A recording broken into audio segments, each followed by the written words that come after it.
Hello കൂട്ടുകാരെ, ഇന്ന് നമ്മൾ കാണാൻ പോകുന്നത് 2014 റിലീസായ ഫാൾട്ട് ഇൻ അവർ സ്റ്റാർസ് എന്ന അടിപൊളി ഒരു ലവ് സ്റ്റോറിയാണ്. ഇതാണ് ഹെയ്സൽ ഗ്രേസ്, നമ്മുടെ കഥയിലെ ഹീറോയിൻ. 8 വയസ്സ് മുതൽ ഹെയ്സലിന് ലങ് ക്യാൻസർ ആണ്. ക്യാൻസർ ആണെങ്കിലും ഹെയ്സൽ ഒരു അടിപൊളി ആളാണ്. മാൻഹാട്ടൻ എന്ന റൈറ്ററിന്റെ ബുക്സുകൾ വായിക്കുന്നതാണ് ഹെയ്സലിന് ഇഷ്ടം. ഹെയ്സലിന്റെ ഫാമിലിയും ഹെയ്സലിന് വലിയ സപ്പോർട്ടാണ്. അങ്ങനെ ഒരു ദിവസം ഹോസ്പിറ്റലിൽ ഡെയിലി റൊട്ടീൻ ചെക്കപ്പിന് പോകുമ്പോഴാണ് ഡോക്ടർ ഹേസലിനോട് പറയുന്നത്, ക്യാൻസർ വന്ന കുട്ടികളുടെ ഒരു കൂട്ടായ്മയുണ്ട്, മോൾക്ക് വല്ലപ്പോഴും അങ്ങോട്ടൊന്ന് പൊയ്ക്കൂടെ എന്ന് ചോദിക്കും. അങ്ങനെ ഡോക്ടർ പറഞ്ഞത് കൊണ്ട് മാത്രം ഹെയ്സൽ അങ്ങനെ അവിടേക്ക് ചെല്ലും. അവിടെയുള്ള എല്ലാവരും ഹെയ്സലിനെ പോലെ തന്നെ ക്യാൻസർ പേഷ്യൻസ് ആണ്. അങ്ങനെ ഹെയ്സൽ അവിടെ എത്തുകയും എല്ലാവരോടും പരിചയപ്പെടുകയും ചെയ്യും. അങ്ങനെ അന്നത്തെ പരിപാടിയൊക്കെ കഴിഞ്ഞ് ഹെയ്സൽ തിരികെ വരുന്നതും കാത്ത് ഹെയ്സലിന്റെ അമ്മ അവിടെ ഉണ്ടായിരുന്നു. ഹെയ്സലിന് അവിടെ അത്ര ഇഷ്ടമായില്ലെന്ന് അമ്മയ്ക്ക് മനസ്സിലായെങ്കിലും ഹെയ്സൽ എപ്പോഴും ആക്റ്റീവായിരിക്കാൻ വേണ്ടിയായിരുന്നു അവരിതൊക്കെ ചെയ്യുന്നത്. അങ്ങനെ ദിവസങ്ങൾ കടന്നുപോയി. ഹോസ്പിറ്റൽ, വീട്, ഫാമിലി ഇതല്ലാതെ പ്രത്യേകിച്ച് മാറ്റങ്ങളൊന്നും ഹെയ്സലിന്റെ ലൈഫിൽ ഉണ്ടായിരുന്നില്ല. അങ്ങനെ വീണ്ടും ഹെയ്സലിന്റെ മമ്മി അവളെയും കൊണ്ട് ആ ക്യാൻസർ ഫ്രണ്ട്സിന്റെ അടുത്ത് വരികയാണ്. ഹെയ്സലിനാണെങ്കിൽ അവിടേക്ക് പോകാൻ വലിയ ഇൻട്രസ്റ്റ് ഒന്നും ഉണ്ടായിരുന്നില്ല. ലങ്സിന് ക്യാൻസർ ആയതുകൊണ്ട് തന്നെ 8 വയസ്സ് മുതൽ ഹെയ്സൽ എപ്പോഴും ഒരു ഓക്സിജൻ ബാഗ് ക്യാരി ചെയ്താണ് എല്ലായിടത്തേക്കും പോകുന്നത്. അങ്ങനെ അകത്തേക്ക് കയറി പോകുമ്പോൾ ഹെയ്സൽ അഗസ്റ്റസ് വാട്ടർ എന്ന പേരുള്ള ഒരു പയ്യനുമായി കൂട്ടിയിടിക്കും. ഇവനാണ് നമ്മുടെ കഥയിലെ ഹീറോ. എന്നിട്ട് ഹെയ്സൽ തന്റെ ഫ്രണ്ട്സിന്റെ അടുത്തേക്ക് വരുമ്പോൾ അവിടെ അഗസ്റ്റസ് ഉണ്ടായിരുന്നു. അഗസ്റ്റസ് ഹെയ്സലിനെ തന്നെ നോക്കിയിരിപ്പുണ്ടായിരുന്നു. അഗസ്റ്റസിന്റെ ഫ്രണ്ടായ നിക്കിനെ കൊണ്ടാക്കാൻ വന്നതാണ് അവൻ അവിടെ. നിക്കിന് കണ്ണിലാണ് ക്യാൻസർ. അവന്റെ കണ്ണ് ഉടനെ തന്നെ റിമൂവ് ചെയ്യും. പക്ഷെ നിക്ക് എല്ലാ കാര്യങ്ങളും പോസിറ്റീവായാണ് എടുക്കുന്നത്. നിക്ക് തന്റെ ഫ്രണ്ടായ വാട്ടറിനെ അവിടെ എല്ലാവർക്കും പരിചയപ്പെടുത്തും. അങ്ങനെ വാട്ടർ എണീറ്റ ശേഷം പറയും, എനിക്കും ക്യാൻസർ ആയിരുന്നു, അങ്ങനെ എൻ്റെ കാല് മുറിച്ചു, ഇപ്പൊ എൻ്റെ അസുഖമെല്ലാം പോയി എന്ന്. എന്നാൽ അപ്പോൾ ആ കൂട്ടത്തിലിരിക്കുന്ന ഒരുത്തൻ ചോദിക്കും, നിനക്ക് ഞങ്ങൾക്ക് എന്തെങ്കിലും അഡ്വൈസ് തരാനുണ്ടോ എന്ന്. അപ്പോൾ അവൻ പറയും, നമ്മൾ മരിച്ചു പോയാലും നമ്മളെപ്പറ്റി ഈ ഭൂമിയിലുള്ളവർ ഓർത്തിരിക്കണം, അതിന് തക്കതായി നമ്മൾ എന്തെങ്കിലും ചെയ്തിട്ട് വേണം ഇവിടെ നിന്ന് പോവാനെന്ന്. അവിടെ ഇരിക്കുന്നവൻ മറ്റാർക്കെങ്കിലും എന്തെങ്കിലും പറയാനുണ്ടോ എന്ന് ചോദിക്കുമ്പോൾ ഹെയ്സൽ എണീറ്റ ശേഷം പറയും, നമ്മൾ മരിച്ചു കഴിഞ്ഞിട്ട് ആരും ഓർത്തില്ലെങ്കിലും കുഴപ്പമില്ല, നമ്മൾ ജീവിക്കുമ്പോൾ എൻജോയ് ചെയ്ത് ജീവിച്ചാൽ മതി എന്ന് പറയും. അങ്ങനെ അന്നത്തെ സെഷൻ കഴിഞ്ഞ ശേഷം വാട്ടറിന്റെ ഫ്രണ്ട് നിക്ക് അവന്റെ ഗേൾ ഫ്രണ്ടിനെ കിസ് ചെയ്യുന്നതും കണ്ടുകൊണ്ടാണ് വാട്ടറും ഹെയ്സലും പുറത്തേക്ക് വരുന്നത്. അങ്ങനെ പുറത്തു വന്ന ശേഷം ഹെയ്സലും വാട്ടറും പരസ്പരം സംസാരിക്കും. അവർക്ക് രണ്ടുപേർക്കും തമ്മിൽ എന്തോ ഒരു അട്രാക്ഷൻ തോന്നും. അതിനിടയിൽ വാട്ടർ തന്റെ കയ്യിലുള്ള സിഗരറ്റ് എടുക്കുമ്പോൾ ഹെയ്സൽ പറയും, ഞാൻ കരുതി നീ നല്ലൊരാളാണ് എന്ന്. എന്നാൽ അപ്പോഴാണ് വാട്ടർ പറയുന്നത്, ഞാൻ ഇത് സ്മോക്ക് ചെയ്യില്ല, ജസ്റ്റ് വായിൽ ഹോൾഡ് ചെയ്യേ ഉള്ളൂ എന്ന്.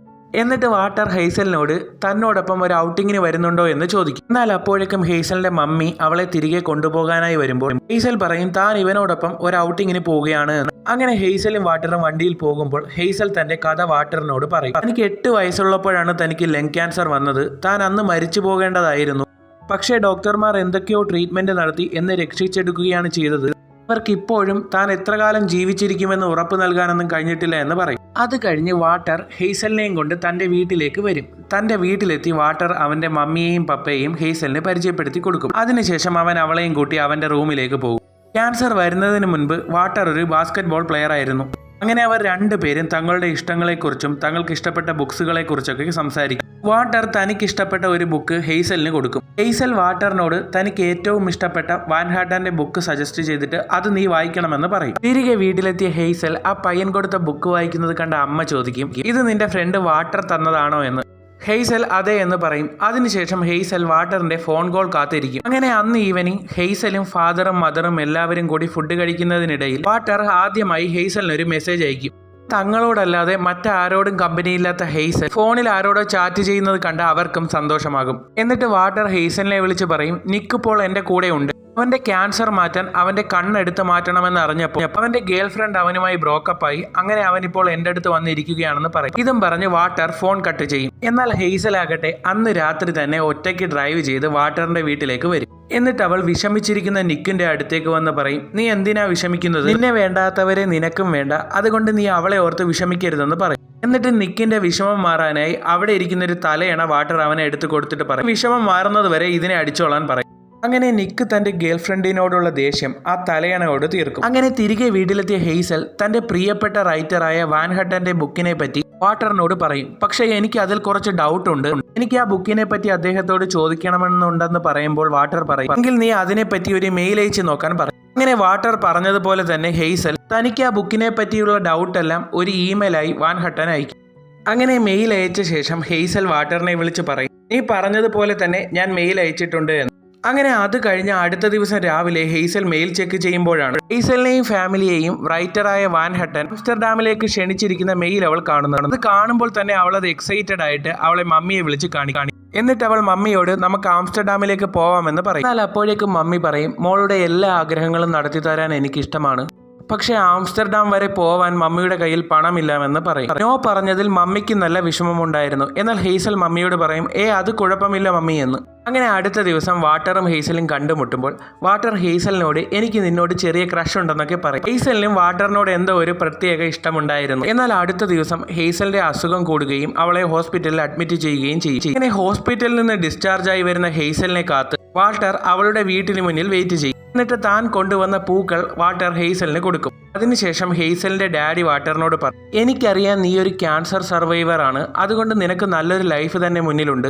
പക്ഷേ എൻ്റെ മകളുടെ അസുഖം ഇപ്പോൾ ക്രിട്ടിക്കലാണ്. നിങ്ങൾ തമ്മിൽ അടുപ്പത്തിലായാൽ ഫ്യൂച്ചറിൽ നിനക്കതൊരു വിഷമമുണ്ടാക്കുമെന്ന് പറയും. എന്നാൽ അപ്പോഴേക്കും ഹെയ്സൽ ഡ്രസ്സൊക്കെ മാറി പുറത്തു വരും. അതിനുശേഷം ഹെയ്സലും വാട്ടറും കൂടി പുറത്തേക്ക് പോകും. എന്നാൽ അപ്പോഴേക്കും ഹെയ്സൽ തനിക്ക് ആ റൈറ്ററിനെ കാണാൻ പോകാൻ പറ്റാത്തതിന്റെ വിഷമം വാട്ടറിനോട് പറയും. എന്നാൽ വാട്ടർ പറയും, എനിക്കും ആ റൈറ്ററിനെ കാണണമെന്നുണ്ട്, നമുക്ക് ഒരുമിച്ച് പോയി കാണാം, പൈസയുടെ കാര്യമൊന്നും നീ വിഷമിക്കേണ്ട എന്ന് വാട്ടർ അവളോട് പറയുമ്പോൾ സന്തോഷം കൊണ്ട് ഹെയ്സൽ വാട്ടറിനെ കെട്ടിപ്പിടിക്കും. എന്നാൽ അവിടെ നിന്ന് തിരികെ വീട്ടിലെത്തിയ ഹെയ്സലിന്റെ ഹെൽത്ത് കൂടുതൽ പ്രോബ്ലമാറ്റിക് ആവുകയും ഹെയ്സലിന്റെ പാരന്റ്സ് അവളെയും കൊണ്ട് ഹോസ്പിറ്റലിൽ കൊണ്ടുപോവുകയും ചെയ്യും. ഹോസ്പിറ്റലിൽ എത്തിയ ശേഷം ഡോക്ടർമാർ ഒരുപാട് പരിശ്രമിച്ച് ഹെയ്സലിനെ വീണ്ടും തിരികെ ജീവിതത്തിലേക്ക് കൊണ്ടുവരും.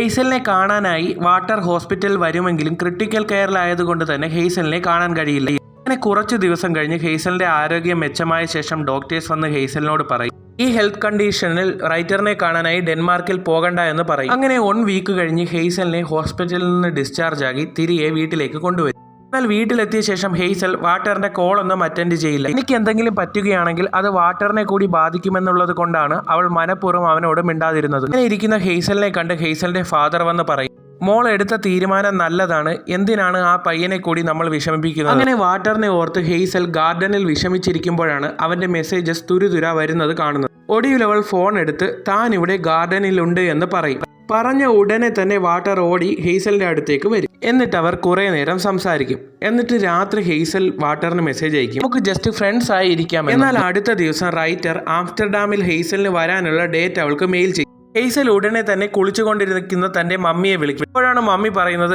അതേ ഡിയർ, നമ്മൾ ആംസ്റ്റർഡാമിലേക്ക് പോകുന്നുണ്ട് എന്ന്. ഇത് കേൾക്കുമ്പോൾ ഹെയ്സലിന് വളരെയധികം സന്തോഷമായി തന്റെ മമ്മിയെ ഹഗ് ചെയ്യും. അങ്ങനെ ആംസ്റ്റർഡാമിലേക്ക് പോകാനുള്ള ദിവസമെത്തി. ഹെയ്സലും ഹെയ്സലിന്റെ മമ്മിയും നമ്മുടെ വാട്ടറും കൂടിയാണ് ആംസ്റ്റർഡാമിലേക്ക് പോകുന്നത്. വാട്ടറിന്റെ കാറിൽ തന്നെ അവർ എയർപോർട്ടിലേക്ക് പോകും. എയർപോർട്ടിലെത്തി അവർ 3 പേരും ആംസ്റ്റർഡാമിലേക്കുള്ള ഫ്ലൈറ്റിൽ കയറും. രാത്രി ഫ്ലൈ ചെയ്യുന്നതിനിടയിൽ അവർ 2 പേരും ഒരുപാട് കാര്യങ്ങൾ സംസാരിച്ചു. അങ്ങനെ അടുത്ത ദിവസം അവർ 3 പേരും ആംസ്റ്റർഡാമിൽ എത്തും. അങ്ങനെ ആംസ്റ്റർഡാമിൽ ആ റൈറ്റർ അവർക്കായി ബുക്ക് ചെയ്തിരിക്കുന്ന ഹോട്ടലിലേക്ക് വരികയാണ് അവർ 3 പേരും. അവിടെ എത്തുമ്പോൾ തന്നെ അവർക്ക് 2 പേർക്കും നല്ല സന്തോഷമാകും. അതിനുശേഷം ഹെയ്സലിന് പുറത്തേക്ക് പോകാനായി അവളുടെ മമ്മി ഒരു സ്പെഷ്യൽ ഡ്രസ്സ് അവൾക്ക് കൊടുക്കും. അവൾക്ക് ആ ഡ്രസ്സ് വളരെയധികം ഇഷ്ടമാകും. അങ്ങനെ കുറച്ച് കഴിയുമ്പോഴേക്കും വാൾട്ടർ ഡ്രസ്സപ്പ് ഒക്കെ ചെയ്ത് ഹെയ്സലിന്റെ മമ്മിയുടെ റൂമിലേക്ക് വരും. ഹെയ്സലും അപ്പോൾ സുന്ദരിയായി വാൾട്ടറിനോടൊപ്പം പുറത്തു പോകാനായി റെഡിയായി വരും. അങ്ങനെ അവർ 2 പേരും നെതർലാൻഡ്സിലൂടെ കറങ്ങി നടക്കും. അതിനുശേഷം ഈവനിങ് ആ റൈറ്റർ അവർക്കായി സെറ്റ് ചെയ്തിരുന്ന ഡിന്നർ പാർട്ടിയിലേക്ക് അവർ 2 പേരും ചെല്ലും. അങ്ങനെ അവിടെ അവർ വൈനൊക്കെ കുടിച്ച് 2 പേരും എൻജോയ് ചെയ്ത ശേഷം വീണ്ടും കുറച്ചു നേരം കൂടി നെതർലാൻഡ്സിലെ സ്ട്രീറ്റിലൂടെ നടന്ന ശേഷം തിരികെ റൂമിലേക്ക് വരും. ഇങ്ങനെ ആ റൈറ്ററിനെ കാണാനുള്ള ദിവസം വന്നെത്തും. അവൾ അവളുടെ മമ്മിയോട് റൈറ്ററിനെ കാണാൻ പോകുന്നതിന്റെ എക്സൈറ്റ്മെന്റ് ഒക്കെ പറയും. എന്നിട്ട് വാട്ടറും ഹെയ്സലും കൂടി ആ റൈറ്ററിന്റെ വീട്ടിലേക്ക് ചെല്ലും. ആ വീട്ടിലെത്തുമ്പോഴേക്കും മരിയ എന്നു പേരുള്ള റൈറ്ററിന്റെ മാനേജർ അവരെ 2 പേരെയും അയാളുടെ വീട്ടിലേക്ക് ഇൻവൈറ്റ് ചെയ്യും. എന്നാൽ അവരെ 2 പേരെയും കാണുമ്പോഴും ആ റൈറ്റർ വലിയ മൈൻഡ് ഒന്നും ചെയ്യില്ല. അവരുടെ മുന്നിലിരുന്ന് മദ്യമൊക്കെ കുടിക്കും. അവരെ അയാൾ മര്യാദയ്ക്ക് ട്രീറ്റ് ചെയ്യുകയോ അവരെ റെസ്പെക്ട് ചെയ്ത് സംസാരിക്കുകയോ ചെയ്യില്ല. ഒടുവിൽ അയാളുടെ അരഗൻസ് സഹിക്കാൻ വയ്യാതെ ഹെയ്സലും വാട്ടറും അയാളുടെ വീട്ടിൽ നിന്ന് ഇറങ്ങും. എന്ത് ബാഡായിട്ടാണ് അയാൾ ഞങ്ങളോട് പെരുമാറിയതെന്ന് അവർ 2 പേരും പറഞ്ഞ് തിരികെ ഹോട്ടലിലേക്ക് നടക്കുമ്പോഴേക്കും അയാളുടെ മാനേജർ അങ്ങോട്ടേക്ക് വന്ന് പറയും, അയാളൊരു ക്രൂരനൊന്നുമല്ല, അയാളുടെ സിറ്റുവേഷൻ കാരണമാണ് അയാൾ ഇങ്ങനെ ആയതെന്ന്. ഇതിനുശേഷം നിങ്ങളെ ഞാൻ ഒരു സ്ഥലത്തേക്ക് കൊണ്ടുപോകാമെന്നും പറഞ്ഞ് ആംസ്റ്റർഡാമിൽ വേൾഡ് വാറിൽ മരിച്ച ആൻ ഫ്രാങ്കിന്റെ മ്യൂസിയത്തിലേക്ക് കൂട്ടിക്കൊണ്ടുപോകും. എന്നാൽ ആ മ്യൂസിയത്തിൽ ലിഫ്റ്റ് ഉണ്ടായിരുന്നില്ല. അതുകൊണ്ട് തന്നെ ഹെയ്സലിന് തന്റെ ഓക്സിജൻ ബാഗ് എടുത്തുകൊണ്ട് നടക്കുന്നത് വളരെയധികം ബുദ്ധിമുട്ടായി തോന്നി. ഹെയ്സലിന്റെ സ്ട്രഗിളിങ് കണ്ട് ഇനി നമുക്ക് മുകളിലേക്ക് കയറണ്ട എന്ന് വാട്ടർ പറയുമെങ്കിൽ ഒരുപാടധികം സ്ട്രഗിൾ ചെയ്തിട്ടായാലും ഹെയ്സൽ മുകളിലേക്ക് കയറുക തന്നെ ചെയ്യും. പിന്നെ ഏറ്റവും അവസാനത്തെ നിലയിലേക്ക് ഹെയ്സൽ ഒരുവിധം കഷ്ടപ്പെട്ട് വലിഞ്ഞു കയറും. അങ്ങനെ അവിടെ എത്തുമ്പോൾ ആൻ ഫ്രാങ്കിന്റെ വോയിസിലുള്ള സ്പീച്ച് റെക്കോർഡൊക്കെ കേൾക്കുമ്പോൾ അവൾക്ക് എന്തോ ഒരു ശക്തി തോന്നും. അവൾ അപ്പോഴേക്കും തനിക്ക് ഏറ്റവും ഇഷ്ടപ്പെട്ട വാട്ടറിനെ കിസ് ചെയ്യും. അവൾ വാട്ടറിനെ കിസ് ചെയ്ത് അവിടെ കണ്ടുനിന്നവരെല്ലാവരും അവരെ ക്ലാപ്പ് ചെയ്യും. എന്നാൽ അങ്ങനെ അവിടുത്തെ ഹാപ്പി മൊമെന്റ്സ് എല്ലാം കഴിഞ്ഞ ശേഷം അവർ രണ്ടുപേരും വാട്ടറിന്റെ റൂമിലേക്ക് വരും. അങ്ങനെ അവിടെ വെച്ച് അവർ പരസ്പരം കിസ് ചെയ്യുകയും രണ്ടുപേരും ഇന്റിമേറ്റ് ആവുകയും ചെയ്യും. എന്നിട്ട് അടുത്ത ദിവസം അവർ രണ്ടുപേരും ഹെയ്സലിന്റെ മമ്മിയോടൊപ്പം ആഹാരം കഴിച്ചുകൊണ്ടിരിക്കുകയാണ്. അവരുടെ നെതർലാൻഡ്സിലെ അവസാനത്തെ ദിവസമാണ്. രണ്ടുപേരും ഒരുമിച്ച് ടൈം സ്പെൻഡ് ചെയ്തിട്ടോ എന്നുള്ളത് കൊണ്ട് തന്നെ ഹെയ്സലിന്റെ മമ്മി അവിടെ നിന്ന് പോകും. അതിനുശേഷം അവർ അവസാനമായി നെതർലാൻഡ്സിലൂടെ ഒരു വാക്കിങ്ങിന് പോകും. എന്നിട്ടൊരു റിവറിന്റെ അടുത്തുള്ള ചെയറിൽ വന്നിരുന്ന ശേഷം വാട്ടർ അവളോട് പറയും, നീ ഹോസ്പിറ്റലിൽ കിടന്ന സമയത്ത് ഞാനൊരു ചെക്കപ്പിന് പോയിരുന്നു. അപ്പോഴാണ് എനിക്ക് അറിയാൻ കഴിഞ്ഞത് എന്റെ ശരീരം ആകെ ക്യാൻസർ വ്യാപിച്ചിരിക്കുന്നു എന്ന്. ഞാൻ ഉടനെ തന്നെ മരിക്കാൻ പോവുകയാണ് ഹെയ്സൽ എന്ന് അവൾ അവനോട് പറയും. അവൾക്കും നല്ല വിഷമമാകും. എന്നാൽ കുറച്ച് സമയം കഴിഞ്ഞ് അവൾ പറയും, ഈ മരണത്തെക്കുറിച്ച് ആലോചിച്ച് വിഷമിക്കേണ്ട, നമ്മൾ രണ്ടുപേരും ഒരുമിച്ചുള്ള നിമിഷം നമുക്ക് എൻജോയ് ചെയ്ത് ജീവിക്കാമെന്ന് പറയും. നെതർലാൻഡിലെ ട്രിപ്പൊക്കെ കഴിഞ്ഞ് അവർ തിരികെ അവരുടെ നാട്ടിലേക്ക് മടങ്ങി വരും. ഹെയ്സലിന്റെ അച്ഛൻ അവരെ കാത്ത് എയർപോർട്ടിൽ തന്നെ നിൽപ്പുണ്ടായിരുന്നു. അങ്ങനെ അവർ തിരികെ എത്തുമ്പോഴേക്കും വാട്ടറിന്റെ ഫ്രണ്ടായ നിക്കിന്റെ കണ്ണിലെ സർജറി എല്ലാം കഴിഞ്ഞിരുന്നു. എന്നാൽ ഇപ്പോൾ അവന്റെ കണ്ണിലെ കാഴ്ച നഷ്ടപ്പെട്ടിരിക്കുന്നു. എന്നാൽ അപ്പോഴേക്കും വാട്ടർ മരിക്കാൻ പോവുകയാണെന്നുള്ള റിയാലിറ്റി വാട്ടറും ഹെയ്സലും അക്സെപ്റ്റ് ചെയ്ത് ഇനിയുള്ള നിമിഷങ്ങൾ സന്തോഷത്തോടെ ജീവിക്കാമെന്ന് തീരുമാനിക്കും. എന്നിട്ട് അവർ 3 പേരും കൂടി നിക്കിനെ ചതിച്ചിട്ട് പോയ അവന്റെ എക്സിന്റെ വീട്ടിലേക്ക് ചെന്ന് അവളോടുള്ള റിവഞ്ച് തീർക്കാനായി കുറെ ചീമുട്ടകൾ വാങ്ങി അവളുടെ കാർ എറിയും. അങ്ങനെ അതൊക്കെ കഴിഞ്ഞ് ഒരു ദിവസം ഹെയ്സൽ കിടന്നിറങ്ങുമ്പോഴേക്കും വാട്ടർ അവളുടെ ഫോണിൽ വിളിച്ച് പെട്ടെന്ന് നീ പെട്രോൾ പമ്പ് വരെ വരണമെന്ന് പറയും. അങ്ങനെ ഹെയ്സൽ ഓടി അവിടെ എത്തുമ്പോഴേക്കും വാട്ടർ ഒട്ടും വയ്യാണ്ട് കാറിലിരിക്കുകയാണ്. അവൾ ഉടനെ തന്നെ ആംബുലൻസിനെ വിളിച്ച് വാട്ടറിനെ ഹോസ്പിറ്റലിൽ എത്തിക്കും. ഹോസ്പിറ്റലിൽ എത്തിയ ശേഷം അവന്റെ മമ്മി വന്ന് ഹെയ്സലിനോട് അവനെ ഹോസ്പിറ്റലിൽ കൊണ്ടുവന്നതിന് നന്ദി പറയും. പക്ഷെ അപ്പോഴേക്കും അവർക്ക് 2 പേർക്കും അറിയാമായിരുന്നു വാട്ടർ ഇനി അധികകാലം ജീവിക്കില്ല എന്ന്. ഹോസ്പിറ്റലിൽ നിന്ന് ഡിസ്ചാർജ് ആയി വരുന്ന വാട്ടറിനെ കാത്ത് അവൾ അവന്റെ വീടിന് മുന്നിൽ തന്നെ ഉണ്ടായിരുന്നു. എന്നാൽ അപ്പോഴേക്കും മനസ്സുകൊണ്ട് തളർന്ന വാട്ടറിനെയും കൊണ്ട് ഹെയ്സൽ അടുത്തുള്ള പാർക്കിലേക്ക് പോകും. എന്നിട്ട് അവന് മെന്റൽ സപ്പോർട്ട് കൊടുക്കും. അങ്ങനെ ഒരു ദിവസം വീണ്ടും ഹെയ്സലിനെ രാത്രി വാട്ടർ വിളിച്ച ശേഷം ചർച്ചിലേക്ക് വരാൻ പറയും. വാട്ടറിന് താൻ ജീവനോടെ ഇരിക്കുമ്പോൾ തന്നെ തന്റെ അന്ത്യകൂദാശ കാണണമെന്നുണ്ടായിരുന്നത് കൊണ്ട് വാട്ടർ മരിച്ച ശേഷം അവരെന്തൊക്കെയാണ് പറയാൻ പോകുന്നതെന്ന് അവന്റെ മുന്നിൽ വെച്ച് പറയാൻ ഹെയ്സലിനോട് അവൻ പറയും. അവൾക്ക് പറയാനുള്ളതെല്ലാം അവൾ ഒരു ലെറ്ററിൽ എഴുതി വായിക്കുന്നത് കേൾക്കുമ്പോൾ അവർക്ക് രണ്ടുപേരും ഇമോഷണലായി കരയാൻ തുടങ്ങും. എന്നാൽ അതൊക്കെ കഴിഞ്ഞ് ഹെയ്സൽ രാത്രി വീട്ടിലേക്ക് വരുമ്പോൾ അവളുടെ മമ്മിയുടെ ഫോണിൽ ഒരു കോൾ വരും. എന്നാൽ ആ കോൾ വരുമ്പോൾ തന്നെ അവൾക്കറിയാമായിരുന്നു ഇത് വാട്ടർ മരിച്ചു എന്ന് പറഞ്ഞുള്ള കോളാണെന്ന്. അവൾ ആ ബെഡിൽ കിടന്ന് തന്റെ മമ്മിയെ കെട്ടിപ്പിടിച്ച് കരയും. എന്നിട്ട് അവൾ അടുത്ത ദിവസം രാവിലെ വാട്ടറിന്റെ അന്ത്യകർമ്മങ്ങൾക്കായി പോകും. അങ്ങനെ അവിടെ ചടങ്ങ് നടക്കുന്നതിനിടയിൽ ആ റൈറ്റർ അങ്ങോട്ടേക്ക് വരും. എന്നാൽ അതിനുശേഷം ഹെയ്സൽ വാട്ടറിന് ഏറ്റവും ഇഷ്ടപ്പെട്ട അവന്റെ സിഗരറ്റും താൻ അവസാനമായി അവന് വേണ്ടി എഴുതിയ ലെറ്ററും അവന്റെ ശവപ്പെട്ടിക്ക് മുകളിൽ വെക്കും. അങ്ങനെ അവിടുത്തെ പരിപാടികളൊക്കെ കഴിഞ്ഞ ശേഷം അവൾ തന്റെ മമ്മിയോട് തനിക്കൊരു ഡ്രൈവിന് ഒറ്റയ്ക്ക് പോകണമെന്ന് പറഞ്ഞ് പോകാനായി കാർ എടുക്കുമ്പോഴേക്കും റൈറ്റർ അവളുടെ കാറിലേക്ക് കയറിയ ശേഷം പറയും, നീ എന്ന് ആംസ്റ്റർഡാമിൽ വന്ന് ആ നോവലിനെ പറ്റി എന്നോട് ചോദിച്ച ചോദ്യങ്ങൾക്ക് ഉത്തരം വേണ്ടേന്ന് ചോദിക്കുമ്പോൾ ഞാനിപ്പോൾ അതിനെ പറ്റിയ മൂഡിലല്ല എന്ന് പറയും.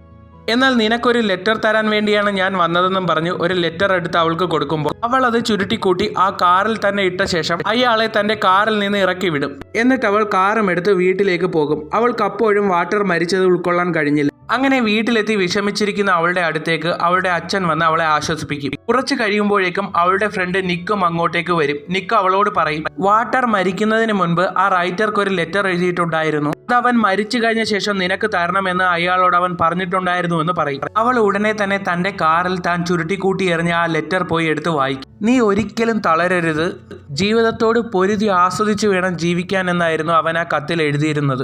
ഇനി ബാക്കി എത്ര കാലം താൻ ജീവിക്കുമെന്ന് കൂടി അറിയാത്ത അവൾ ഇനി ഒന്നിനെക്കുറിച്ചും കൺസേൺ ആവാതെ ജീവിതം ആസ്വദിച്ച് ജീവിക്കാൻ തീരുമാനിക്കും. ഇവിടെ വെച്ച് ഈ കഥ അവസാനിക്കുകയാണ്. കഥ ഇഷ്ടമായെങ്കിൽ എൻ്റെ എല്ലാ കൂട്ടുകാരും ചാനൽ ഒന്ന് സബ്സ്ക്രൈബ് ചെയ്യണം.